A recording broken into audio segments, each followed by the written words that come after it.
Once you've created a piece of content in Contensis, you'll want to attach it to a site view node so that it can render on an application on a URL. You can see here that I've created a new entry for a product called a teal pot.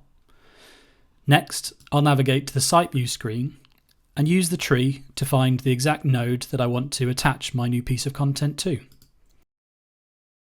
Here we've got the teal pot node, which is currently orphaned with no entry attached. So to attach it, I use the three dots or right click, choose attach an existing entry, and then search it from my list of entries.